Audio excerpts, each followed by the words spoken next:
आज ही Doubtnut app download करें। Doubtnut पर होगा अब आपके सभी मैथ्स, केमिस्ट्री, फिजिक्स और बायोलॉजी डाउट्स का सफाया। बस अपने क्वेश्चन की फोटो खींचो, उसे क्रॉप करो और तुरंत वीडियो सोल्यूशन पाओ। Download now.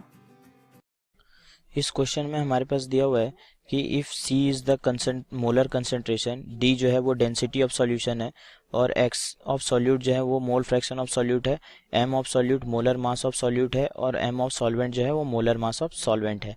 ठीक है, तो हमें बताना है कि मोल फ्रैक्शन ऑफ सॉल्यूट जो है वो मोलर कंसंट्रेशन, डेंसिटी और मोलर मास ऑफ सॉल्यूट और सॉल्वेंट के साथ कैसे डिपेंड करता है। तो यहाँ पर इसको मैं बताने के लिए सबसे पहले एक चीज़ मैं आपको बताना चाहूँगा कि मोलैलिटी जो होती है उसका फॉर्मूला डेंसिटी और कंसंट्रेशन के तौर पे हम इस तरीके से लिखते हैं 100C upon 1000C upon 1000 minus 1000D minus CM। तो ये मैंने इसलिए बताया है कि ये M जो है ये हमारे पास मोलर मास ऑफ सॉल्यूट है। तो मैं सॉल्यूट को यहाँ पे लिख देता हूँ, सॉल्यूट को मैं B से डिनोट करूँगा और सॉल्वेंट को मैं A से डिनोट करूँगा। ठीक है, तो यहाँ पर हमारे पास M ऑफ B है। ठीक है, तो ये एक इम्पॉर्टेंट फार्मूला है, इसको हम इस मतलब यहाँ पर ये जो डेरिवेशन लिखना है हमें मोल फ्रैक्शन ऑफ सॉल्यूट का, उसके लिए हम इसको यूज़ करेंगे, इसलिए इसको मैंने यहाँ पे लिख दिया है। तो इसका डेरिवेशन जो है वो मैंने इससे पहले वाले क्वेश्चन में बताया हुआ है, तो आप उसका डेरिवेशन एक बार देख लेना। वैसे इसको हम डायरेक्टली यहाँ पे यूज़ कर सकते हैं। तो आइए देखते हैं इसको हम कैसे यूज़ करेंगे। तो सबसे पहले हमें मोल फ्रैक्शन ऑफ सॉल्यूट के बारे में लिखना है, मतलब X ऑफ B हमें लिखना है और वो क्या होता है, वो होता है NB upon Na plus NB होता है। ठीक है, moles of B upon total moles. ठीक है, और हम जानते हैं कि कंसंट्रेशन जो होता है वो हम कैसे लिखते हैं, वो होता है number of moles of solute by volume of solution in litre. ठीक है, ये इस तरीके से होता है। तो अगर हम इस वाली वैल्यू को यहाँ पे पुट करना चाहें तो ये क्या आ जाएगा, ये हो जाएगा C into VL upon Na। तो Na हमारे पास क्या होगा, तो Na के लिए हम क्या लिख सकते हैं, N ऑफ सॉल्यूट जो होगा वो हमारे पास क्या हो जाएगा, Na plus C into VL। अब Na की वैल्यू क्या होगी इसको मैं बताना चाहूँगा। तो इसके लिए हमारे पास एक फॉर्मूला है मोलैलिटी का। तो मोलैलिटी जो होता है उसका बेस फॉर्मूला क्या होता है, वो होता है number of moles of solute by mass of solvent into 1000 होता है। ठीक है, तो अगर मैं इसको Ma से मल्टीप्लाई कर दूं और Ma से डिवाइड कर दूं तो ये हमारा क्या बन जाएगा, ये बन जाएगा number of moles of solute by number of moles of solvent into 1000 upon mass of molecular mass of solvent. तो हम यहाँ से Na लिख सकते हैं, वो क्या हो जाएगा, Na हो जाएगा NB into 1000 upon molality into Ma। ठीक है, और NB क्या है, NB हम यहाँ से देख सकते हैं C इंटू VL है।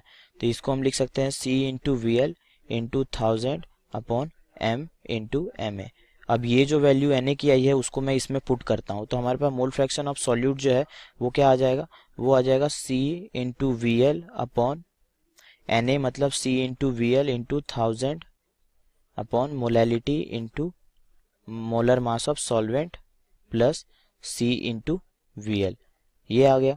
ठीक है, अब ये जब आ गया हमारे पास तो हम यहाँ से क्या कर सकते हैं, अब C इंटू VL को कॉमन निकाल करके कैंसिल कर देंगे। तो हमारे पास जो फॉर्मूला बचेगा वो क्या हो जाएगा, 1 upon 1000 plus CVL upon M into Ma। ठीक है, ये हमारे पास फॉर्मूला बच जाएगा। CVL हमने, सॉरी यहाँ पे गलत चीज़ लिख दी मैंने, ये CVL हमने कॉमन निकाल के कैंसिल कर दिया है, तो ये हमारे पास 1 बचेगा। अब इसका LCM लेके हम फर्दर इसको सिंप्लीफाई करके किस तरीके से लिख सकते हैं, ये हो जाएगा M into Ma upon 1000 plus M into Ma। हम इसको इस तरीके से लिख सकते हैं मोल fraction of solute. Mole fraction of solute अब इतना आ गया है तो हम आगे इसमें क्या करेंगे कि हमने देखा था अभी कि मैंने स्टार्टिंग में एक फार्मूला लिखा था मोलैलिटी का, तो इस फार्मूले को हम अब इस वाले इक्वेशन में पुट करते हैं। तो मोल फ्रैक्शन ऑफ सॉल्यूट जो आएगा वो हमारा क्या आ जाएगा, वो हो जाएगा 1000C इंटू Ma अपॉन ये 1000D माइनस CMB हो जाएगा। ठीक है, अपॉन ये कितना है, ये हमारे पास 1000 है प्लस मोलैलिटी की जगह फिर से हम लिख देंगे 1000C upon 1000D minus C into MB into Ma। इस तरीके से हम लिख सकते हैं। तो अब हम यहाँ से देख सकते हैं हमारे पास क्या क्या कॉमन निकल सकता है। तो इसको हम फर्दर जब सॉल्व करेंगे तो हम यहाँ से निकालेंगे कि 1000 जो है वो यहाँ से कॉमन निकल सकता है। तो कॉमन निकाल के हम इसको लिख सकते हैं C into M A upon 1000 D minus C into M B upon 1 plus C into M A upon 1000 D minus C into M B. ठीक है, अब ये एलसीएम लेकर नीचे से एलसीएम ले लेंगे तो ये और ये कैंसिल हो जाएगा। तो हमारे पास क्या बचेगा, ये बचेगा C into M A upon 1000 D minus C M B plus C M A. तो इसको फर्दर हम सिंप्लीफाई करके किस तरीके से लिख सकते हैं, ये हो जाएगा C into M A upon, यहाँ से अगर मैं C कॉमन निकाल लूँ तो ये हमारे पास आ जाएगा M A minus M B plus 1000 D।